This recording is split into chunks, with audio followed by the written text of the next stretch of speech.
ከአድማስ ባሻገር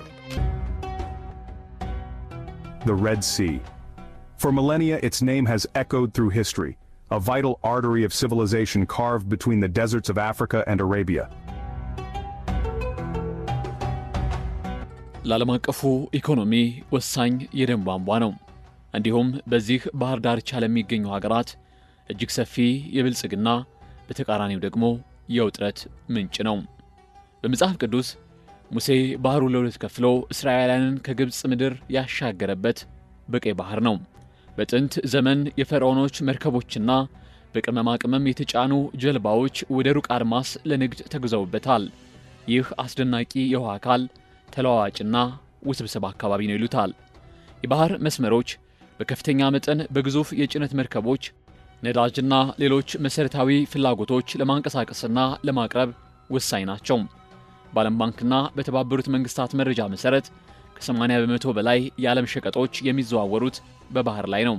ከነዚህ መካከል ደግሞ ቀይ ባህር ቀዳሚው ነው።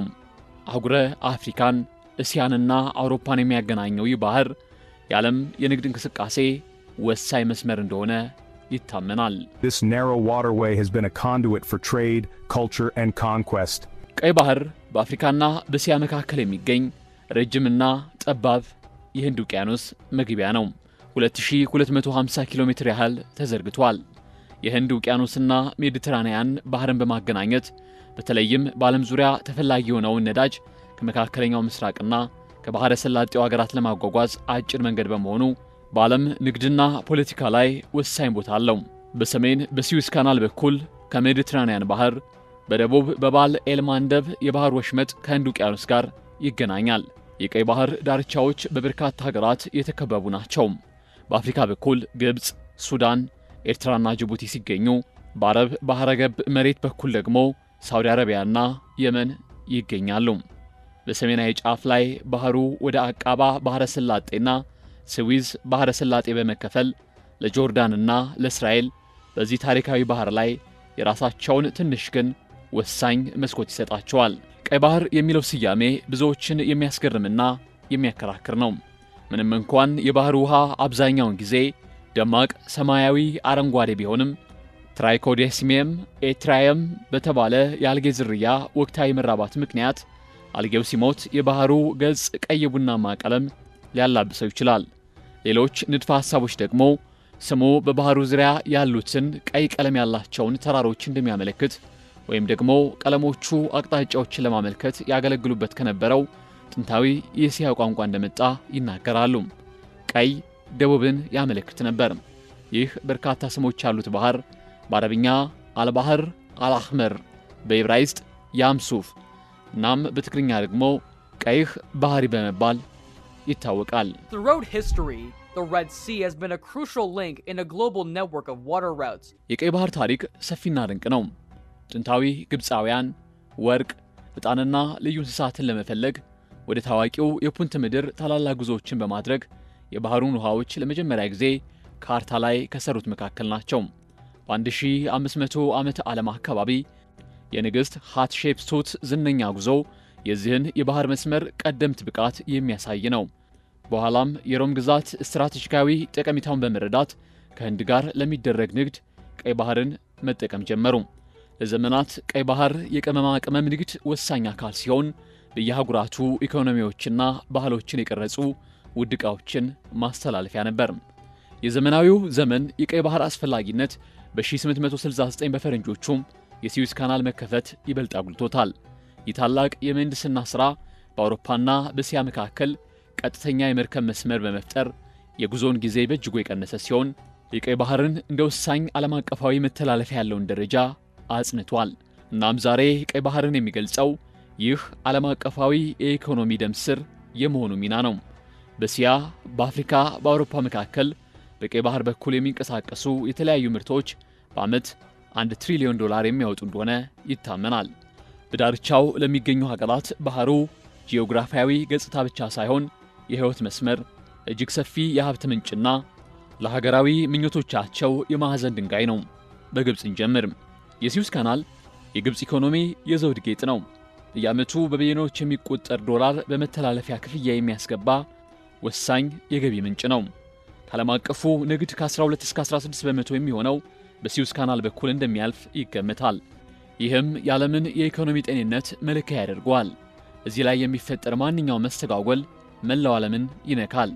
ለአብነት በፈረንጆቹ አቆጣጠር 2021 ኤቨር ጊቨን የተሰኘው የኮንቴነር መርከብ መዘጋት ወቅት እንደታየው በዓለም አቀፍ የአቅርቦት ሰንሰለቶች ላይ ፈጣንና ውድ የሆነ ጉዳት ያስከትላል። ከካናሉ ባሻገር ግብፅ አስደናቂውን የቀይ ባህር ዳርቻዎችን በመጠቀም የበለጸገ የቱሪዝም ኢንዱስትሪ ገንብታለች። በኡርጋዳና በሻርም ኤል ሼክ የሚገኙ የመዝናኛ ስፍራዎች በዓለም ታዋቂ የሆኑትን የኮራል ሪፎች የባህር ውስጠኛውን ክፍል የሚያሳዩ ነው።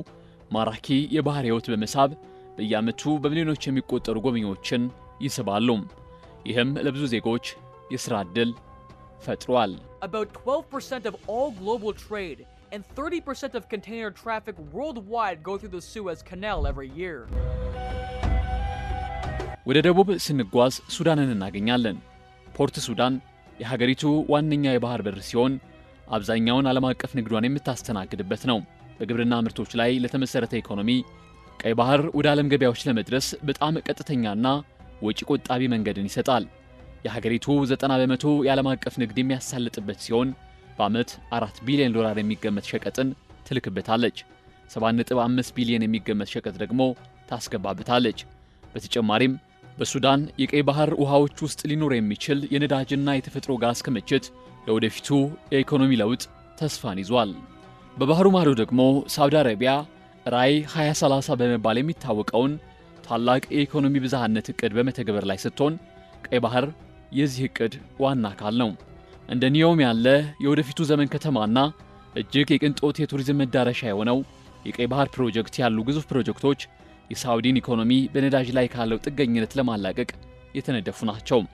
እነዚህ ልማቶች የቀይ ባህር ዳርቻ የቱሪዝም የሎጂስቲክና የፈጠራ ማዕከላት እያደረጉት ሲሆን አዳዲስ ወደቦችና ልዩ የኢኮኖሚ ዞኖች ዓለም አቀፋዊ ኢንቨስትመንትን ለመሳብ ተዘጋጅተዋል።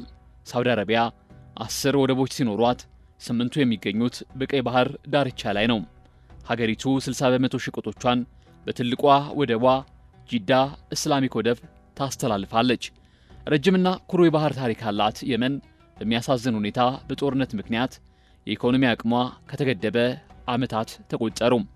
በቀይ ባህር መግቢያ ላይ ስትራቴጂካዊ በሆነ ቦታ ላይ የሚገኘው የኤደን ወደብ በአንድ ወቅት በዓለም ላይ ካሉ እጅግ ሥራ ከሚበዛባቸው ወደቦች መካከል አንዱ ነበረ። አሁን ያለው አለመረጋጋት የባህር ላይ ንግዷን በእጅጉ ቢጎዳውም የመን በባብኤል ማንደብ የባህር ወሽመጥ ያላት ጂኦግራፊ አቀማመጥ በቀይ ባህር ንግድ ውስጥ ትልቅ ተዋናይ የመሆን አቅሟ አሁንም ሰፊ መሆኑን ያሳያል። The Red Sea has become a crowded theater, a chessboard for the world's navies. ቢቢሲ እንደሚለው የቀይ ባህር መልክዓ ምድራዊ አቀማመጥ ከፍተኛ የነዳጅ ምርት የሚወጣበት አካባቢ መሆኑ፣ በሃይማኖትና በፖለቲካ አኳያም ተቀናቃኝ ኃይሎች ያሉበት ቦታ መሆኑ የአካባቢው ሀገራትና የዓለም ኃያላን በየአካባቢው ያላቸውን ጥቅም ለማስከበር የቻሉትን ያደርጋሉ። በደቡባዊ መስመር በኩል የሚመጡ መርከቦች ወደ ቀይ ባህር የሚገቡበት የባቤል መንደብ ሰርጥና በሰሜን ጫፍ ያለው የሲዩዝ መተላለፊያ በሮች ቁልፍ የባህሩ ቦታዎች ናቸው። በተለይ ትላልቅ የጭነት መርከቦች ጉዞን በመቆጣጠር የዓለም አቀፍ ንግድና ወታደራዊ እንቅስቃሴዎች ላይ ተጽዕኖን የሚያሳድረው በግራ የጅቡቲ በቀኝ ደግሞ የመን የሚቆጣጠሩት የባቤል መንደብ ሰርጥ ወሳኝ ቦታ ነው። በዚህ ምክንያት የዓለም ወታደራዊና የምጣኔ ሀብት ኃያላን እንዲሁም ሌሎች ሀገራት ብሔራዊ ጥቅማቸውን ለማስጠበቅና የመርከቦቻቸውን ደህንነት ለማስጠበቅ በቀይ ባህር ላይ የባህር ኃይላቸውን አሰማርተዋል። አሜሪካ፣ ፈረንሳይና ቻይናን ጨምሮ ሌሎች ሀገራት የቀይ ባህር መግቢያ በር በሆነው ወሳኝ ቦታ ላይ በምትገኘው ጅቡቲ ውስጥ ወታደራዊ ሰፈር አላቸው። ሩሲያም በአካባቢው ወታደራዊ ሰፈር ለመክፈት ፍላጎት ያላት ሲሆን ቱርክም በሶማሊያ በኩል ወደ ቀይ ባህር ቀረብ ብላለች። ቀይ ባህርና በዙሪያ ባሉ ሀገራት ውስጥ ከፍተኛ የኢኮኖሚና ፖለቲካዊ ጠቀሜታ ምክንያት ተፎካካሪ አገራት ተጽዕኖአቸውን ለማጠናከር ሲሉ በሚያደርጉት ፉክክር የአፍሪካ ቀንድና የመካከለኛው ምስራቅ ውጥረት እንዲሁም ግጭቶች የማይለየው አካባቢ ነው። ቀይ ባህርን በሚጎራበቱ ሀገራት ውስጥ ግጭትና ለመረጋጋት በሚከሰት ጊዜ የንግድ እንቅስቃሴ ስለሚስተጓጎል የዓለም ምጣኔ ሀብት መንገጃገጭ ይገጥመዋል። ምክንያቱም ወሳኝ የሆኑት የነዳጅና ሌሎች አቅርቦቶች ስለሚስተጓጎሉ እጥረትና የዋጋ ጭማሪ ይከሰታል። አሁን ደግሞ ትኩረታችንን ከቀይ ባህር ጋር ጥልቅ ታሪካዊ ግንኙነትና ከባድ ፈተና ወዳለባት ሀገራችን እናዙር። ወደ ኢትዮጵያ በአብዛኛው ረጅም ታሪኳ የባህር በር ያላት ሀገር ነበረች። ከአንደኛው መቶ ክፍለ ዘመን ጀምሮ የበለጸገው ኃያሉ የአክሱም መንግስት በቀይ ባህር ላይ የሚገኘውን አዱሊስ የተባለውን ወደብ ይቆጣጠር ነበር። ይህ ወደብ የኢትዮጵያን የውስጥ ክፍል ከሜዲትራኒያንና ከህንድ ውቅያኖስ ሰፊ የንግድ መረቦች ጋር በማገናኘት ወሳኝ የንግድ ማዕከል ነበር። አክሱማውያን በአዱሊስ በኩል እንደ ወርቅ፣ የዝሆን ጥርስና ቅመማ ቅመም ያሉ ውድ ዕቃዎችን በመገበያየት ብልጽግናቸውንና ባህላዊ ተጽዕኖአቸውን አሳድገዋል።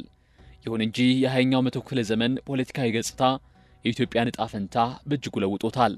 በአንድ ወቅት የኢትዮጵያ ኢኮኖሚ ዋነኛ አካል የነበሩት የምጽዋና የአሰብ ወደቦች አሁን የሉንም። ይህ በኢትዮጵያ ላይ ጥልቅና ዘላቂ ተጽዕኖን አሳድሯል። ዛሬ ከ120 ሚሊዮን በላይ ህዝብ ያላት ኢትዮጵያ በዓለም ላይ ካሉ በህዝብ ብዛት ቀዳሚ ከሆኑ ወደብ አልባ ሀገራት አንዷ ናት። የሀገሪቱ ኢኮኖሚ ለአብዛኛው ወደ ሀገር ውስጥ ለሚገቡና ወደ ውጭ ለሚላኩ ምርቶች በጅቡቲ ወደብ ላይ በእጅጉ የተመሰረተ ነው። ይህ ጥገኝነት ከፍተኛ የሎጂስቲክ እንቅፋቶችን የሚፈጥር ሲሆን በንግድ ላይም ከፍተኛ ወጪን ይጨምራል። ይህ ጫና በመላው የኢትዮጵያ ኢኮኖሚ ላይ ይንጸባረቃል። የኢትዮጵያ ቀጥተኛ የባህር መውጫ ፍለጋ የኢኮኖሚ ምኞት ብቻ ሳይሆን ከሀገራዊ ማንነቷና ከክልላዊ ተጽዕኖ ምኞቷ ጋር በጥብቅ የተቆራኘ ነው። ቀይ ባህር እንዳየነው በታሪክ በንግድና በጂኦ ፖለቲካ ክሮች የተሸመነ ነው። ውሃውን የሚጋሩት ሀገራት የጋራ የሆኑ በርካታ ፈተናዎችም ይጋራሉ። የባህር ላይ ወንበዴነትን ጨምሮ የባህር ላይ ደህንነት ስጋት ሆኖ የቀጠለ ሲሆን የእነዚህን ወሳኝ የመርከብ መስመሮች ደህንነት ለማረጋገጥ ዓለም አቀፋዊ ትብብርን ይጠይቃል። በተጨማሪም የቀይ ባህር ማራኪነት መሰረት የሆነው ልዩ የሆነው ስነ ምህዳሩ አደጋ ላይ ነው። የባህሩ ውብ የኮራል ሪፎች በዓለም ላይ ካሉ እጅግ ተቋቋሚ ከሆኑት መካከል ቢሆኑም በከባቢ አየር ለውጥ ምክንያት እየጨመረ የመጣውን የባህር ሙቀትና የአሲድነት መጠንን ጨምሮ በበርካታ አደጋዎች ተጋርጦባቸዋል። ከ1200 በላይ የአሳ ዝርያዎች መኖሪያ የሆነው ይህ ልዩ የባህር ስነ ምህዳር ከነዚህ ውስጥ 1/10ኛው በየትም የማይገኙ ናቸው። ጥንቃቄ የተሞላበት አያያዝን የሚጠይቅ ውድ ዓለም አቀፋዊ ሀብት ነው። የቀይ ባህር የወደፊት ዕጣ ፈንታ የሚወሰነው በዳርቻው የሚገኙ ሀገራት እነዚህ ውስብስብ ፈተናዎች በጋራ የመፍታት ችሎታ ላይ ነው። የሀብቶቹን ዘላቂ አስተዳደር፣ የጋራ የደህንነት ስምምነቶችና የተፈጥሮ ድንቅ ስጦታዎቹን ለመጠበቅ የሚደረግ የጋራ ቁርጠኝነት ያስፈልጋል። ይህ የውቅያኖስ ቀይ የደም ስር ለሚመጡት ትውልዶች የህይወት የብልጽግናና የግንኙነት ምንጭ ሆኖ እንዲቀጥል ለማድረግ ወሳኝም ይሆናሉ። ቃል ኪዳን ተክልዬ ነበርኩ። ሰላም።